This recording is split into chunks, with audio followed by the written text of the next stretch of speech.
आकाशवाणी देहरादून है। अब आप नीता कांडपाल से प्रादेशिक समाचार सुनिए। पहले मुख्य समाचार। उत्तराखंड विधानसभा चुनाव में करीब 65% मतदान की खबर है।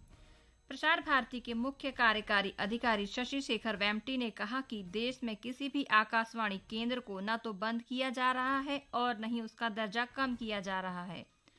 कल शाम मतदान समाप्त होने के साथ ही पोलिंग पार्टियों की वापसी का सिलसिला जारी। ईवीएम और वीवीपैट मशीनों को कड़ी सुरक्षा में रखा जा रहा है। और चमोली के बद्रीनाथ, हेमकुंड, रूपकुंड, रुद्रनाथ में बर्फबारी और बारिश के समाचार हैं। कोरोना वायरस के नए स्वरूप ओमिक्रॉन को देखते हुए आपसे अपील है कि सतर्क रहें और पूर्ण टीकाकरण कराएं। 15 से 18 वर्ष के किशोरों और अन्य लोगों के टीकाकरण में भी मदद करें। सुरक्षित रहने के लिए कृपया 3 सरल उपायों का पालन अवश्य करें। मास्क पहनें, 2 गज की सुरक्षित दूरी बनाए रखें, हाथ और चेहरा साफ रखें। कोविड से संबंधित किसी भी जानकारी और मार्गदर्शन के लिए राष्ट्रीय हेल्पलाइन नंबर 0112397846 और 1075 पर संपर्क करें। इसके अलावा प्रदेश हेल्पलाइन नंबर है 104 व 01352722 और 2724506। स्वाधीनता के 75वें वर्ष के उपलक्ष्य में आजादी का अमृत महोत्सव के अंतर्गत आकाशवाणी समाचार देहरादून ने स्वाधीनता संग्राम और उसके गौरवशाली इतिहास पर विशेष प्रश्नोत्तरी कार्यक्रम शुरू किया है। इसे प्रत्येक बुधवार और बृहस्पतिवार को शाम 6:30 बजे क्षेत्रीय समाचार में शामिल किया जा रहा है।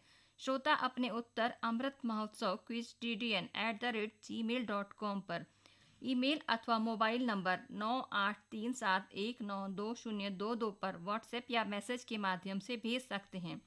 सबसे पहले सही जवाब देने वाले श्रोता को आकाशवाणी देहरादून की ओर से प्रमाण पत्र दिया जाएगा। और अब समाचार विस्तार से। उत्तराखंड विधानसभा चुनाव में कल करीब 65% मतदान होने की खबर है। मुख्य चुनाव अधिकारी सौजन्या ने बताया कि मतदान शांतिपूर्वक संपन्न हुआ और किसी भी मतदान केंद्र से किसी अप्रिय घटना की खबर नहीं मिली। उन्होंने कहा कि अंतिम आंकड़े मतदान कर्मियों के वापस लौटने के बाद जारी किए जाएंगे। राज्य में मतदान ड्यूटी पर लगभग 80,000 कर्मचारियों और 40,000 सुरक्षाकर्मी की तैनाती की गई थी। उन्होंने कहा कि सभी इलेक्ट्रॉनिक वोटिंग मशीनें स्ट्रांग रूम में त्रिस्तरीय सुरक्षा में रखी जा रही हैं। राज्य के अल्मोड़ा जिले में कुल 53.12% मतदान हुआ, जिसमें विधानसभा क्षेत्र द्वाराहाट में 51.86%, सल्ट में 45.65%, रानीखेत में 51.07%, अल्मोड़ा में 58.68%, जागेश्वर में 55.55% व सोमेश्वर विधानसभा क्षेत्र में 56.27% मतदान हुआ। वहीं बागेश्वर जिले के बागेश्वर और कपकोट विधानसभा में 61.50% मतदान हुआ, जिसमें बागेश्वर में 60.58 और कपकोट में 62.35% मतदान हुआ। उधर चंपावत जिले के दोनों विधानसभा सीटों के लिए कुल 61.83% मतदान हुआ। पौड़ी जिले के 6 विधानसभाओं में सर्वाधिक मतदान कोटद्वार विधानसभा में हुआ, जहां 68.67% मतदान हुआ। वहीं सबसे कम मतदान प्रतिशत चौबट्टा खाल विधानसभा का रहा, जहां कुल 46.91% मत पड़े। पौड़ी विधानसभा में कुल 52.26%, श्रीनगर विधानसभा में 57.61%, लैंसडौन विधानसभा में कुल 47.87% और यमकेश्वर विधानसभा में मतदान का प्रतिशत 53.19% रहा। प्रसार भारती के मुख्य कार्यकारी अधिकारी शशि शेखर वेम्पटी ने कहा है कि देश में किसी भी आकाशवाणी केंद्र को न तो बंद किया जा रहा है और न ही उसका दर्जा कम किया जा रहा है। उन्होंने कहा कि आकाशवाणी की सेवाओं के आधुनिकीकरण और उन्नयन के प्रयास किए जा रहे हैं। श्री वेम्पटी ने कहा कि स्थानीय और क्षेत्रीय भाषाओं में सामग्री तैयार करने पर ध्यान केंद्रित किया जा रहा है। कल FM रेनबो चैनल पर श्रोताओं से लाइव बातचीत में उन्होंने कहा कि आकाशवाणी का उत्तरदायित्व समाज के प्रत्येक वर्ग के प्रति है और उसे क्षेत्रीय तथा राष्ट्रीय दोनों आवश्यकताओं को पूरा करना है। आकाशवाणी पर प्रधानमंत्री नरेंद्र मोदी के मन की बात कार्यक्रम के बारे में उन्होंने कहा कि इस कार्यक्रम विभिन्न सामाजिक पहलुओं के संबंध में जागरूकता पैदा की है। खेल आयोजनों की लाइव स्ट्रीमिंग के बारे में श्री वेम्पटी ने कहा कि आकाशवाणी पर विभिन्न खेल आयोजनों के प्रसारण के प्रयास किए जा रहे हैं। प्रधानमंत्री नरेंद्र मोदी ने 27 फरवरी को आकाशवाणी पर मन की बात कार्यक्रम के लिए नागरिकों से विचार और सुझाव आमंत्रित किए हैं।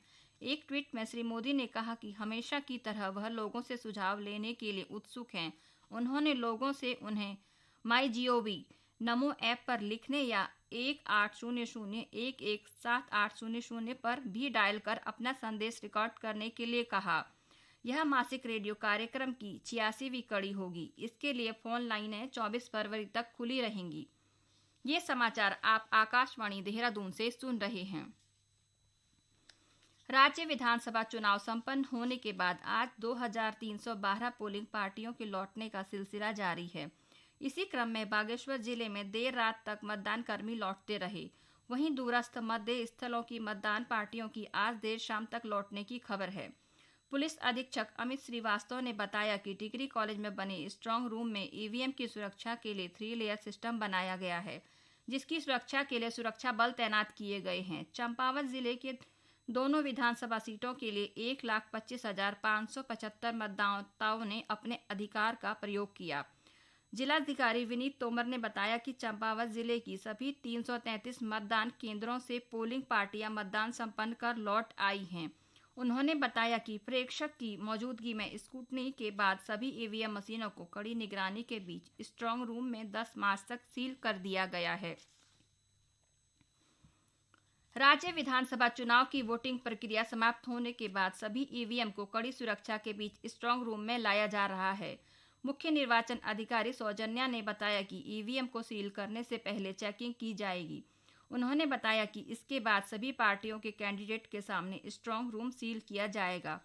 उन्होंने कहा कि स्ट्रांग रूम की सुरक्षा 3 लेयर की होगी, जिसमें सबसे पहले सीआरपीएफ और दूसरी लेयर आर्म्ड फोर्स और तीसरी लेयर में पुलिस बल को तैनात किया जाएगा।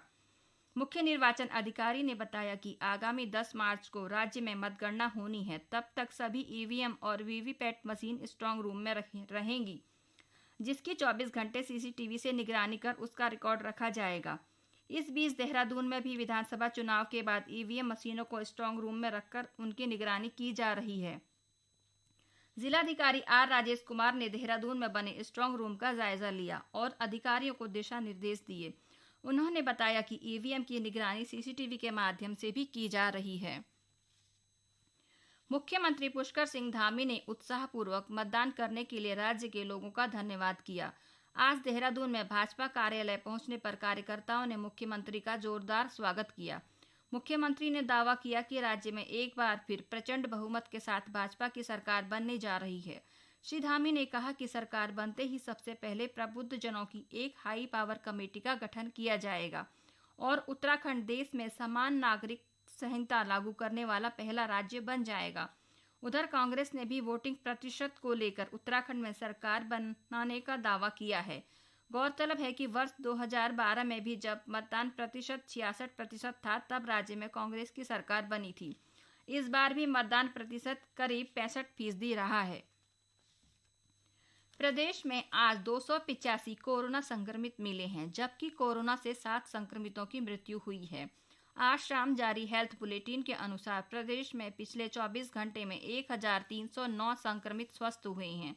इस बीच टीकाकरण अभियान के अंतर्गत अब तक प्रदेश में 1,66,85,037 से अधिक कोविड रोधी टीके लगाए जा चुके हैं, जिसमें 82,42,509 से अधिक टीके की पहली डोज, 77,81,749 से अधिक टीके की दूसरी डोज और 3,60,779 से अधिक एहतियाती डोज शामिल हैं। इस बीच आज 17,000 से अधिक टीके लगाए गए। उधर राष्ट्रव्यापी टीकाकरण अभियान के अंतर्गत देश भर में अब तक 173,60,69,000 से अधिक टीके लगाए गए। चमोली के बद्रीनाथ, हेमकुंड, रूपकुंड व रुद्रनाथ में आज बर्फबारी और निचले इलाकों में हल्की से मध्यम बारिश हुई है। वहीं बागेश्वर में कहीं अधिक बादल छाए रहने के साथ ही हल्की से मध्यम बारिश हुई है। राज्य के अधिकांश हिस्सों में आज मौसम साफ है। पिथौरागढ़ में एक बॉर्डर मार्ग यातायात के लिए बंद है, जिसे खोलने का कार्य जारी है। मौसम विभाग के अनुसार 19 फरवरी तक प्रदेश में मौसम साफ रहेगा। उधर पौड़ी में खोला चौरी मार्ग पर आज सुबह एक वाहन दुर्घटना में एक व्यक्ति की मृत्यु हो गई, जबकि अन्य 3 व्यक्ति घायल हो गए हैं। घायलों का जिला चिकित्सालय में उपचार चल रहा है। वाहन पौड़ी से देहरादून जा रहा था। राज्यपाल गुरमीत सिंह ने महान समाज सुधारक गुरु रविदास जयंती के शुभ अवसर पर प्रदेशवासियों को बधाई व शुभकामनाएं दी हैं। राज्यपाल ने कहा कि संत रविदास ने अपने पूरे जीवन में सामाजिक असमानताओं और अन्याय के विरुद्ध आवाज उठाई और समतामूलक समाज की स्थापना के लिए कठिन संघर्ष किया। उन्होंने कहा कि समाज में शांति, प्रेम और समानता का माहौल तैयार करने के लिए सबको उनके जीवन से शिक्षा लेनी चाहिए। अंत में मुख्य समाचार एक बार फिर। उत्तराखंड विधानसभा चुनाव में करीब 65% मतदान की खबर है। प्रसार भारती के मुख्य कार्यकारी अधिकारी शशि शेखर वेम्पटी ने कहा है कि देश में किसी भी आकाशवाणी केंद्र को न तो बंद किया जा रहा है और न ही उसका दर्जा कम किया जा रहा है। कल शाम मतदान समाप्त होने के साथ ही पोलिंग पार्टियों की वापसी का सिलसिला जारी। ईवीएम और वीवीपैट मशीनों को कड़ी सुरक्षा में रखा जा रहा है। और चमोली के बद्रीनाथ, हेमकुंड, रूपकुंड, रुद्रनाथ में बर्फबारी व बारिश के समाचार हैं। इसी के साथ प्रादेशिक समाचार समाप्त हुए। नमस्कार।